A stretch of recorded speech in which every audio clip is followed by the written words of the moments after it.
Bonjour à tous, j'espère que vous allez bien. Aujourd'hui, on passe sur Twinmotion. Alors pour ceux qui ne connaissent pas Twinmotion, c'est un logiciel de rendu photoréaliste que l'on peut coupler à SketchUp et qui permet, après votre maquette SketchUp, de faire des super rendus.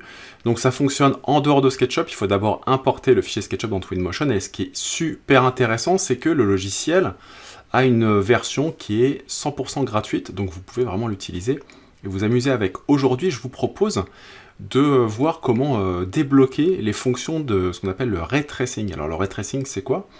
C'est des fonctions que vont gérer notamment certaines cartes graphiques pour améliorer la qualité du rendu, notamment ce qu'on appelle l'illumination globale.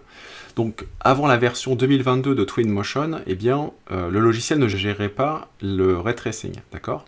Et aujourd'hui, on a une petite fonction qui s'appelle ici Path Tracer. Voilà, je suis pas très bon en anglais, mais bon, c'est comme ça. C'est le Path Tracer, voilà, qui vous permet d'avoir une meilleure qualité de rendu. Seulement, quand vous chargez Twinmotion, lorsque vous voulez cliquer sur le Path Tracer, on va vous dire attention, votre carte graphique, il faut qu'elle ait au minimum 8 Go de RAM pour pouvoir faire fonctionner cette option qui est très gourmande en ressources. Okay, alors pour exemple, moi j'ai un PC portable avec une carte graphique NVIDIA RTX 2060, j'ai que 6 Go de RAM, donc normalement, cette fonction-là ne peut pas être activée. D'ailleurs, j'ai été super déçu la première fois que j'ai installé Twinmotion, puisque j'étais bloqué par rapport à ça. Voilà. Donc j'ai tenté quand même de débloquer cette fonction, et c'est hyper intéressant parce que Twinmotion, ça fonctionne sur PC, ça fonctionne aussi sur Mac. Sur Mac, si vous avez un iMac avec une carte graphique avec au moins 8 Go de RAM ou 6 Go, ça va fonctionner aussi sur Mac. Donc pour débloquer ce petit outil, on va aller dans Édition, on va aller dans Préférences, voilà. Et là, dans Prise en charge du matériel graphique, vous allez faire attention, si DirectX 11 est coché, ça veut dire que vous ne pouvez pas utiliser la fonction. Donc il faudra cliquer ici, DirectX 12, qui est un protocole graphique qui permet d'avoir plus de fonctionnalités au niveau de votre carte graphique. D'accord? Alors, certaines cartes graphiques, quoi qu'il arrive, ne prendront pas en compte ce protocole, donc on ne pourra pas utiliser cette fonction. Ensuite, j'appuie sur OK, voilà, et là il me dit, attention, vous devez redémarrer Twinmotion afin de changer la version de DirectX. J'appuie sur OK, je quitte, il me dit enregistrer le projet, non, pas besoin, et je relance Twinmotion.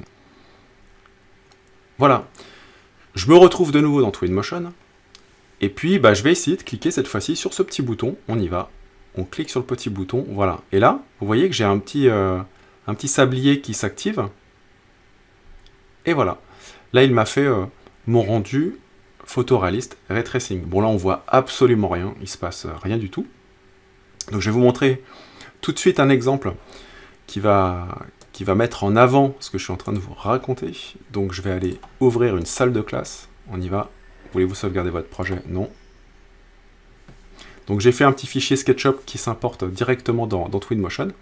Et vous voyez que là, automatiquement, j'ai le ray tracing qui se met en route. Alors si je veux le désactiver, je peux le désactiver ici. Voilà. Donc ça, c'était l'ancien rendu qu'on avait dans Twinmotion. C'est-à-dire qu'au mieux, vous aviez ce type de rendu. Donc ça manquait cruellement de lumière, de détails au niveau des textures, mais aussi au niveau des ombres. Ceci dit, moi je vous conseille quand même de travailler quand vous êtes dans Twinmotion, de vous promener dans votre projet, évidemment, sans avoir le ray tracing d'activer. Ça, c'est vraiment quelque chose qu'on va plutôt activer à la fin pour avoir une belle qualité de rendu. Donc, pour faire un petit test, je vais vous montrer ça. Je vais cliquer sur Média, sur Image, et là, je clique sur cette image. Donc là, c'est un point de vue de caméra que j'ai fixé, voilà, pour avoir ce style d'objet sur la table. Ensuite, ici, je vais exporter mon image, donc je vais vérifier dans Image que mon image est bien sélectionnée. Je peux cliquer sur Path Tracer si je veux, voilà. En revanche, si je clique pas sur Path Tracer avant de faire mon exportation, et je vais vous le montrer tout de suite, on va sur Exporter, on va dans Bureau, Twinmotion, sélectionner, voilà. Et mon image va se faire sans ray tracing. Donc ça, c'est ce que vous allez avoir si vous avez un ordi qui n'est pas assez puissant et qui n'accepte pas malheureusement le ray tracing. Donc ça peut être un MacBook Pro qui n'a pas la carte graphique qu'il faut. Je vais vous montrer ça tout de suite. Donc ça, c'est l'image numéro 4, voilà, qui est ici. Et voilà le rendu. Alors c'est pas mal, ça suffit pour certaines personnes, ça suffit largement. Pour certains métiers, ça suffit largement. Mais moi, je voudrais quelque chose de plus qualitatif. Donc on y va, on arrête le suspense. Donc là, j'active le bouton de ray tracing. Vous allez voir que là, ça va être le jour et la nuit. Et là, j'ai mon image qui est en train, voilà, de faire comme un premier rendu. Alors c'est long parce qu'il y a du coup beaucoup plus de calculs. Je ne pourrais pas vous dire, si on fait le prorata du rendu immédiat et là de la taille de l'image, si on attend 20 secondes avant que l'image arrive, bon bah ça sera 20 fois plus long, ça c'est assez évident.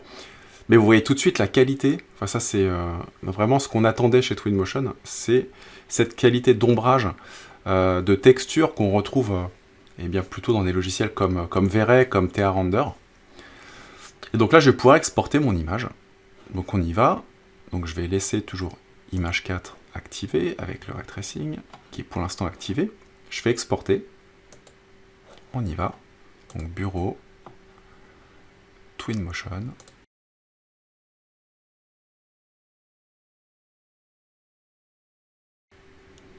Voilà, mon image est terminée, donc il y a eu 1 minute de rendu. C'est largement, on peut largement avoir la patience d'attendre 1 minute quand on sait le temps que peut prendre d'autres logiciels. Juste pour vous dire que là, si je clique sur ce petit bouton, là je suis vraiment en qualité élevée. Donc si vous voulez des rendus plus rapides, vous pouvez passer en qualité moyenne ou même en qualité basse pour que ce soit plus rapide, mais vous aurez quelque chose qui sera pas très qualitatif. Et puis, si ici je clique sur image et que je clique sur More, ici le petit bouton bas à droite, dans le format, je peux ici changer la qualité de mon image. Donc on voit la qualité de sortie ici de 1920 par 1080 pixels, ce qui est du HD, ce qui est très bien hein, pour faire des premières images.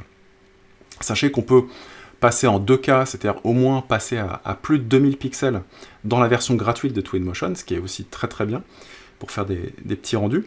Et puis on va voir le rendu final. Donc je vais rouvrir mon dossier, et là on a le rendu final, voilà, qui est franchement très très bonne qualité. En plus là on a de la brillance de partout, tous les matériaux sont brillants, et vous voyez bien qu'au niveau des ombres, on a quelque chose de très intéressant. Après les objets sont super bien modélisés, et donc dans cette scène on a plein de détails, on a de la lumière artificielle, et très honnêtement, bah, ça met quand même... ça permet vraiment à Twinmotion de venir rivaliser avec des V-Ray, même avec Enscape, et je trouve vraiment que même la qualité, pourtant j'aime bien Enscape, mais là Twinmotion, au niveau de la qualité des images, on a beaucoup plus de précision au niveau des ombres et du détail. Par contre, pour faire de la vidéo, c'est un peu plus long qu'Enscape, parce que il y a beaucoup plus de détails, c'est plus riche. Mais voilà, donc voilà pour cette vidéo qui vous permet, si vous avez installé Twinmotion et que vous n'avez pas essayé cette option, vous allez dans les préférences et vous cliquez sur DirectX 12 pour pouvoir activer le PS Tracer et pouvoir jouer avec le Ray Tracing de notre ami Twinmotion. Voilà, c'est terminé pour aujourd'hui. N'hésitez pas à vous abonner à ma chaîne pour recevoir les dernières actualités. Puis moi je vous dis à très vite pour de nouvelles aventures. Ciao!